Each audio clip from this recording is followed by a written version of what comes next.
I'm Robin from Rainbow Gardens, and today we are here with my very good friend Ricardo, and he is going to tell us all about Nopales. Thank you, Ricardo. Thank you. Thanks a lot. Thank you for the opportunity to invite me. I'm working on an issue of trying to develop nopal planting in people's houses so that they have them available, ready available, and also to have them available so that they can work, especially if they're diabetic, to have them available. And if not, just to have it like if there were tomatoes or asparagus or even artichokes, let's say have them in your garden. But since they're desert plants, they're more or less easy to tend, and they don't require too much water. So that's one of the values of the nopales. And what I did today is I brought several varieties of nopales that I'm working with, and this is like what you're looking at right now is an effort that's taken me 8 or 10 years to figure out how we can have people grow nopales in their gardens. And this winter we had a hard year because everything froze out, and so you have to learn how to keep them alive.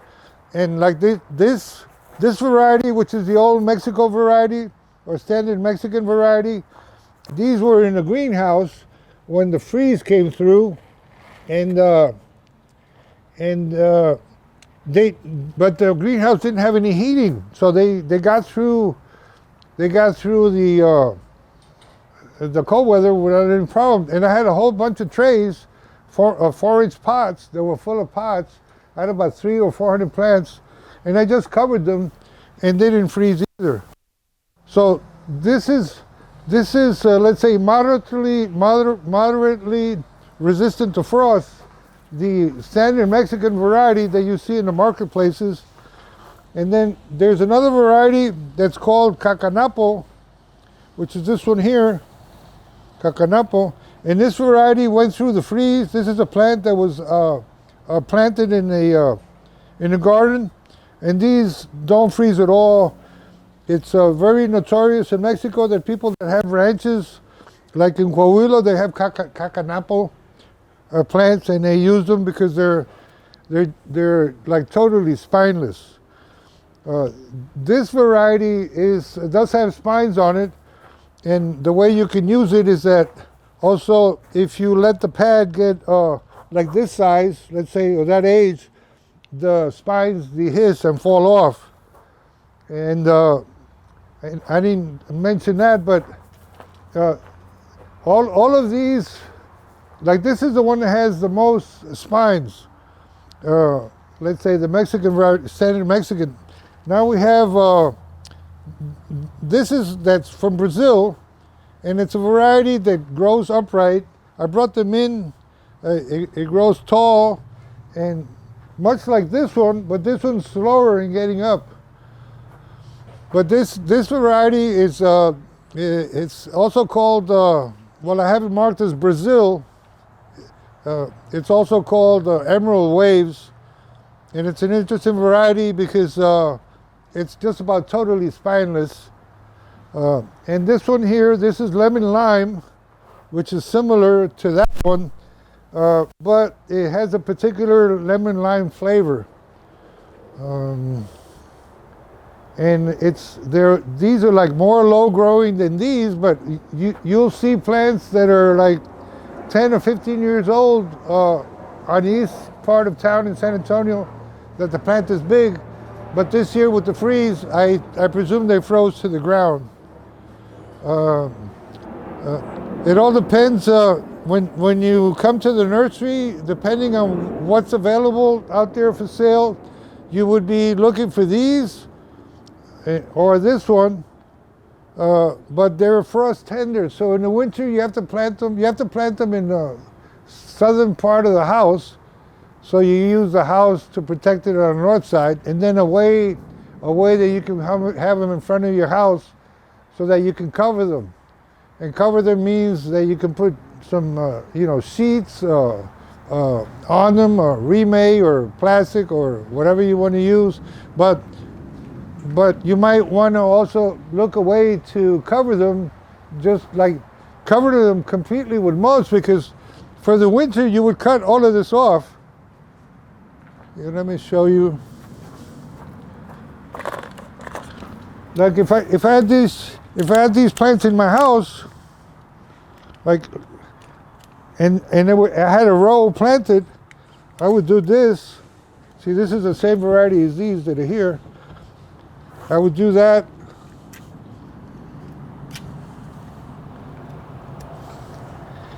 And then when you have these plants like in front of your house, on the south side of the house, you cover them with mulch totally, or halfway.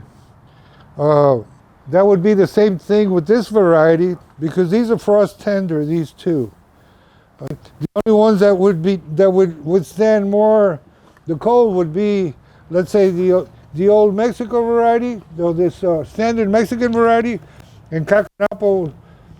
Or Cacanapo will not freeze, because with the freeze that we had in April, that it was 10 degrees Fahrenheit for 48 hours, it didn't do nothing to it.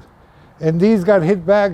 The ones that were outside the greenhouse, they got hit a little bit, but these were in the greenhouse, so they were okay.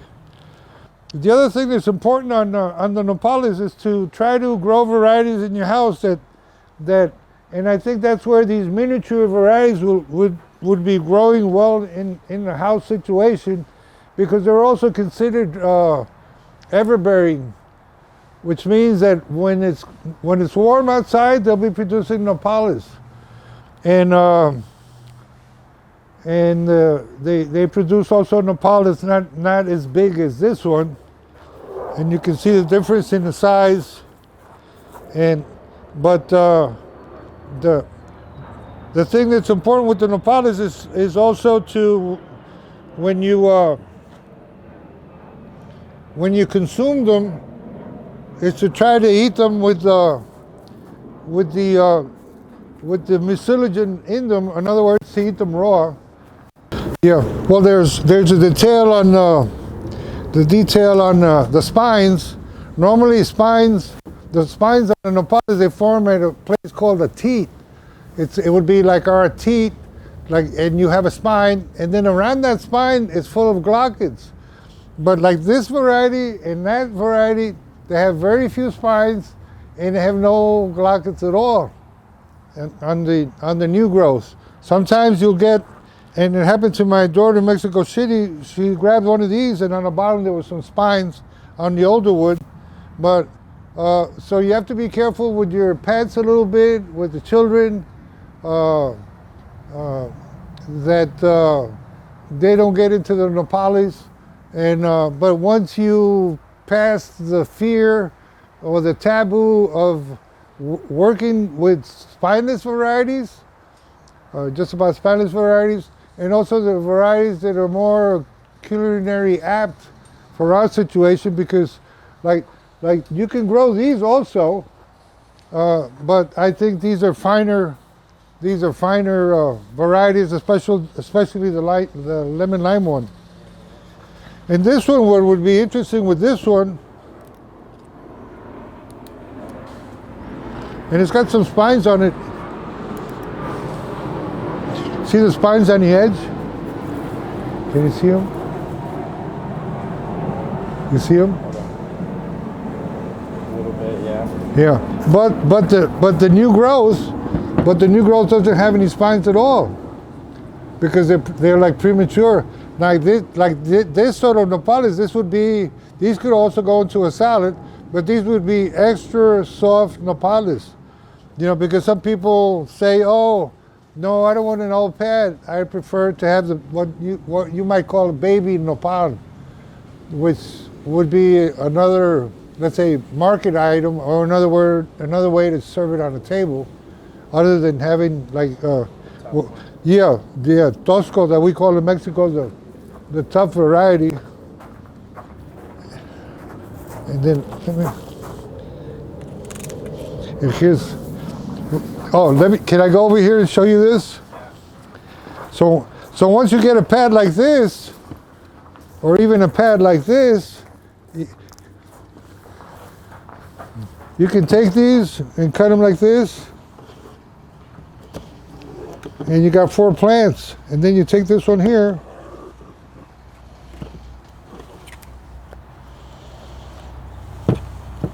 it's like a fish.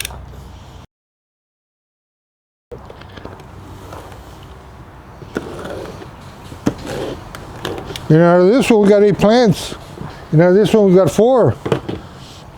But this is a plant that occupies more space. That's the other thing. If one is smaller and it's dwarfer, you might have a higher density, and it would be easier to cover than these. What side do you put down in the ground? Oh, well, you just let them dry or callus, and then you can plant it any way you want.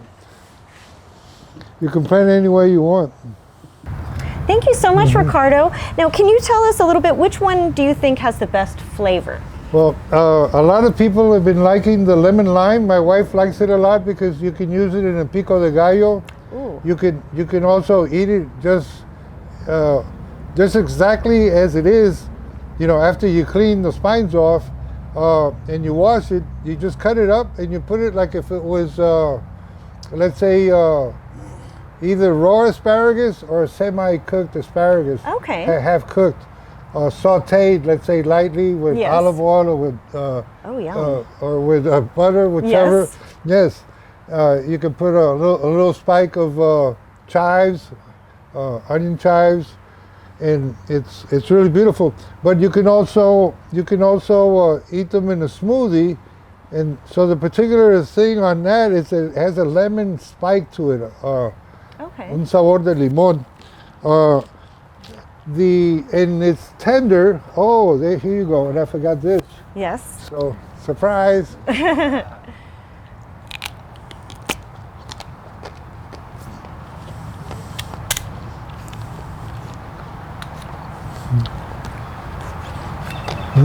Thank you.